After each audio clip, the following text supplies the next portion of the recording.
king of Egypt, Pharaoh, saw a dream. A fire came from the direction of Syria and burnt down the houses of all the Copts, while the Israelites remained safe.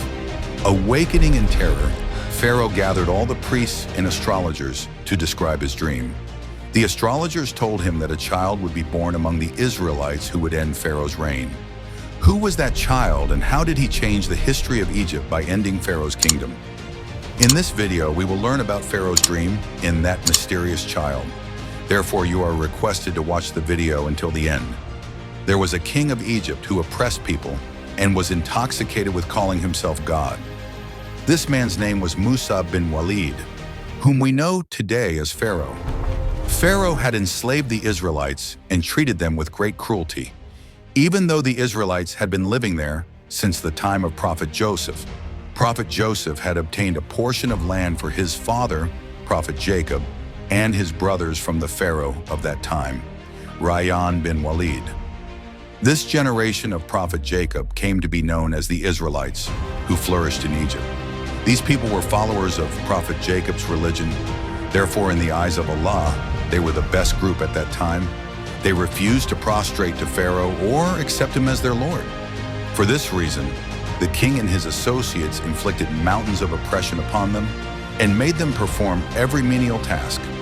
When Pharaoh told his dream to the priests and astrologers, they interpreted it to mean that a child would be born among the Israelites, and the people of Egypt would perish at his hands. This belief had already been famous among the Israelites from the beginning. Thus, after this dream, Pharaoh became more anxious and issued an order that every male child born among the Israelites must be killed. According to this order, Pharaoh's associates and soldiers took every possible step to ensure that no newborn boy survived. But the decrees of Allah are inevitable. Thousands of Israelite infants were slaughtered. Then a time came when the chief said to Pharaoh, "If you continue this massacre of Israelite boys, it will be difficult for us to find servants in the future. And then who will perform our lowly and filthy tasks?" On this, Pharaoh ordered that children be killed every other year, 1 year off, 1 year on. During those days, Prophet Moses' mother was in the early stages of her pregnancy. Allah provided for her protection in such a way that the usual signs of pregnancy did not appear on her, so she remained hidden from the eyes of the midwives sent by Pharaoh. She kept this matter secret until the time of birth arrived. She gave birth to the child, and no one knew about it except for those very close to her. The astrologers informed Pharaoh that the child had been born. This news made Pharaoh frantic. His soldiers began searching house to house. Prophet Moses' brother, Prophet Aaron, was born in the year of peace, while Prophet Moses was born in the year of killing. Moses' parents were deeply worried. They kept Moses hidden for 3 months, but it became impossible to hide the baby from the royal spies any longer. Still, they kept trying until a command from Allah arrived. This command was put into his mother's heart as an inspiration. The thought came to Moses' mother's heart to make a chest like an ark, place the child inside, and release it into the flow of the river Nile. Following Allah's command, Moses' mother placed the baby in the chest and released it into the river. She also told Moses' sister to follow the chest. The chest floated away and reached the palace pond, where the queen and her maids were enjoying themselves. The queen's eyes fell upon the chest. She ordered a maid to bring it out of the pond. When the chest was opened, a handsome and healthy baby was lying comfortably inside, sucking his thumb. The queen was overjoyed, and maternal love filled her eyes. She took the baby in her arms with affection. The queen thought they should adopt this child as a son. Someone in the palace expressed the fear that this child could be the cause of the downfall of the king's empire.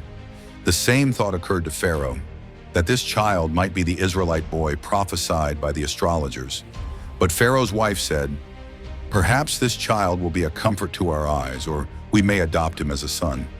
To this, Pharaoh replied, "He is a comfort for your eyes, not mine. I do not want an Israelite child to be raised under my supervision." Therefore, the baby was only the queen's comfort. Ibn Abbas states that if Pharaoh had said, "He is a comfort for my eyes too," Allah would have granted him guidance, but he refused. The queen named the child Moses, which means one who is taken out of the water. When the baby was taken into the palace, he started crying for milk. Wet nurses were brought to him, but the baby refused milk from everyone. Every woman who tried to nurse him failed. Meanwhile, Moses' sister was watching all of this from a distance. She approached the queen and asked, "Shall I tell you of a household that will raise him for you and be his well-wishers? Because they are a poor family, they will hope for rewards once they know the child is from Pharaoh's house. There is a virtuous woman in that house who will happily accept nursing the child." The queen agreed. Thus his sister brought them to her home. When his own mother nursed him, he immediately began to drink. Since the child had refused everyone else, they brought the mother herself to stay. And in this way, Moses' mother began to be treated with immense respect. In this way, Prophet Moses grew up in the royal palace and reached young adulthood. Allah appointed him to the station of prophethood and granted him several miracles. Then Allah commanded Prophet Moses to go to Pharaoh and his chiefs, as they were a rebellious group who had exceeded all limits. Allah assured Moses of his protection and calmed his heart. Moses and Aaron went together to Pharaoh and delivered their message. Prophet Moses invited him to the religion of Allah. Pharaoh thought Moses was mad for daring to speak before a man like him.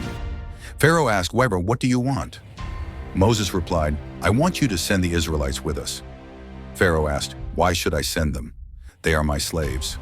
Moses replied, "They are the servants of Allah." Pharaoh took Moses and Aaron into custody and gathered the best magicians in the world. Preparations began for a duel between Moses and the magicians. Everyone was eager to witness this great competition. Before it began, when Prophet Moses stood up, a silence fell over the large crowd. Moses said to the magicians, "Woe to you! If you forge a lie against Allah by calling his miracle magic and being dishonest with Pharaoh, for whoever forges a lie against Allah fails miserably." Moses spoke from a sincere heart, forcing the magicians to think, but they were intoxicated by money and glory. Moses told the magicians to show their magic first. They threw their magical objects on the ground, and their sticks and robes took the form of snakes. People were amazed. Pharaoh and his associates clapped loudly. Then Moses threw his staff. It began to shake violently and turned into a massive serpent. Seeing this, people stood up. Pharaoh and his men sat in silence. One by one, Moses' large serpent swallowed all the other snakes. Moses bent down to pick it up, and it became a staff in his hand again. Witnessing the power of Moses, the magicians prostrated to Allah and declared, "We believe in the Lord of Moses and Aaron." Pharaoh was furious and accused Moses and the magicians of being in a conspiracy. He began threatening Moses and the magicians. Moses and Aaron left, and Pharaoh returned to his palace. He was stunned by these two miracles and was filled with rage. Prophet Moses eventually led the Israelites to freedom and left Egypt. Pharaoh set out with his army to destroy the Israelites. When the Israelites reached the Red Sea, Allah opened a path for them through the middle of the sea. This was the moment when Pharaoh's dream was about to come true, and his kingdom, along with his army, was about to be destroyed. Moses reached the sea while running, and the path ahead had ended. There was no way to escape, and from behind, Pharaoh was approaching with his entire army to attack. The Israelites who were with Moses said, "Moses, where have you trapped us? What will happen to us now?" But Moses said, "My Lord will make a way." Allah commanded Moses to strike the ground with his staff. Moses did so. Then a magnificent miracle appeared. As the path was formed in the sea, Moses crossed with the Israelites. But as soon as Pharaoh began to pass through with his army, Allah commanded the sea, and it engulfed Pharaoh and his soldiers. Allah has stated in the Quran that we will preserve Pharaoh's body as a sign for those who come after him. Today we shall save your body so that you may be a sign for those after you. And indeed, many people are heedless of our signs. Allah did exactly that.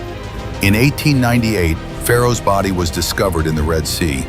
And the remarkable thing is that even after thousands of years, this body is still preserved in the same condition. This body was found in the same sea where Pharaoh was drowned. Today, this body is kept in a museum in Egypt, serving as a lesson for the entire world, just as Allah Almighty stated in the Holy Quran.